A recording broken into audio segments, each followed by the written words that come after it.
Hello everyone. So this is going to be part 4 of my paranormal and supernatural experiences stories for you. So this one I'm going to take you, I think we'll go with one of the shadow people stories. So I have 2 different shadow people stories that I can tell you, but this one that I'm going to tell now is the one that there were like 10 other people with me that night that witnessed what happened. In addition to the fact that it was a different person in the group of us that actually was attacked by the shadow people. So the place that we were camping has actually been, a good percentage of the woods have already burned down, because in August 2020 there was a really bad wildfire in that area called the Holiday Farm Fire. But this was a few years before it took place, like I want to say like maybe 2-3 years before. And I think it was the summer of 2018 that we were camping up there, and it was my cousin, and there was a guy that she was seeing at the time. He was there, her kids, my youngest son and my daughter, my ex-boyfriend, and his cousin. And we were camping out there, and it was the first night at camp, and we were all, we all had our trucks and our rigs around, and the tents were set up, and there was quite a few people there. Actually, I forgot, there was another set. There was also my cousin's stepson and his girlfriend. They were also there. So there were quite a number of us there. And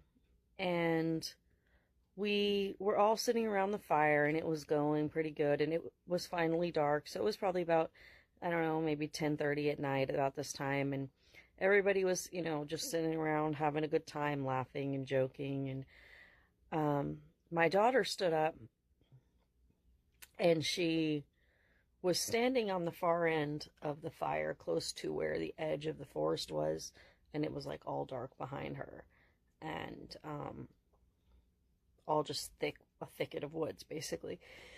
And we were all sitting there, and I was standing I was sitting kind of off to the side of her, maybe about 5 feet away, and there was really nobody close to her on her end of the fire. She had a good deal of space, and she was just standing there, and all of a sudden, out of nowhere, she just kind of falls forward, and she almost fell in the fire, and I pushed my chair back, because I was watching this too as it happened, and I went to catch her, and I could see like shadow, like fingers over the side of her shoulder, and like going in to grab her hair, and I grab a hold of her to brace her, and I look at my cousin, and I'm like, oh my God, do you see this? And everybody is staring at her across the fire, and they can all see this kind of shadowy entity just on the outline, the aura from the fire over her. And she was just terrified, and you could tell. She looks at me and she goes, Mom, I felt something came up behind me. It was really powerful, and it is like someone just shoved me as hard as they could forward, and I lost my balance out of nowhere. And she was on flat ground. There was like nothing for her to slip on. And I tell her, I say, go sit down. And I grab a lantern, or my flashlight, and I go and I shine the light over there in front, and there's nothing there. And I don't feel right about it though. So I actually had sage with me at the time, and I went and I grabbed the sage, and I started doing, lighting it and doing like walking around, like doing like protective kind of praying prayers over the area.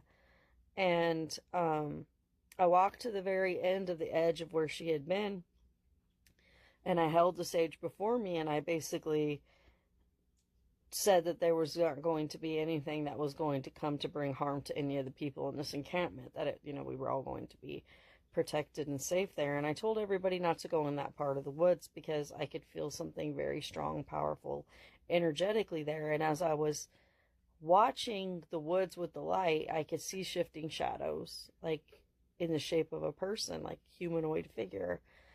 And it just kind of disappeared into the darkness. We didn't have any other issues for the rest of the time that we were there, and we were there for like 4 days. But that night, everyone was really kind of spooked out, and like even Maddie had his tent with his girlfriend a little bit ways away. They ended up moving their tent closer, because everyone was sitting there, and it's just like they all saw it. And I asked everyone there, I was like, what did you see? Like, what, is this not weird? And, they all said it looked like somebody came up dressed in like all black and just like shoved her as hard as they could to try to force her to fall into the fire. And to this day, my daughter maintains that she felt this, like if someone really had came up behind her.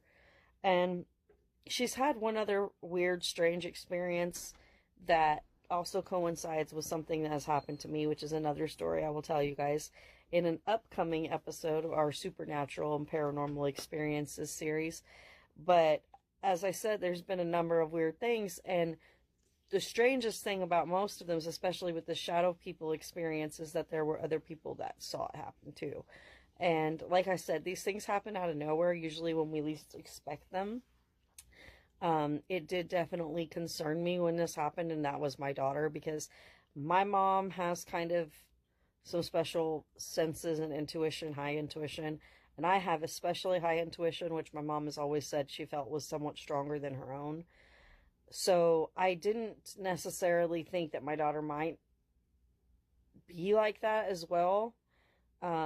Although she's part Hispanic as well, and her dad comes from a long lineage of being from Veracruz, and they have a lot of history connected to ancestral power and things like that, if you will. So it wasn't entirely unheard of that the shadow people might not be intimidated by her, because they've tried to grab at me in my life too. And I felt like that was because they go after powerful light sources, and the most strong light source that they can find usually is what they want to get rid of, because that has the ability to dispel them, obviously. So it's important to understand that, like I said, these things happen when they decide to happen, not necessarily something that I call to happen, but that's why I call them my strange experiences, because even when I haven't been looking for weird things to happen, they've happened, and they've happened so many times. Like I said, we're on story number 4, that I started to get to the point that I realized that maybe I was, I don't want to say a magnet for activity, because that's not necessarily true, and I definitely don't want to become one, but I am receptive to being able to observe otherworldly things, if you will. And it passing on to my daughter is something that has definitely come up in conversation. And with that situation specifically happening, like, she doesn't like anything to do with paranormal, supernatural stuff now, and will stay as far away from it as she can. Even though she's very interested in watching things like that on like TikTok or, TV or whatever the case may be. But I just wanted to share that story with you. And so that's another one of those. That's the first one that's kind of one of the mystical, rather than one of the sensory or cryptozoid types of stories. But yeah, I will talk to you guys again soon, and I hope you liked that story and that you're enjoying all of my supernatural paranormal experiences as I am opening up to share them with you. Until next time, y'all have a good night, and I will talk to you again later. Bye.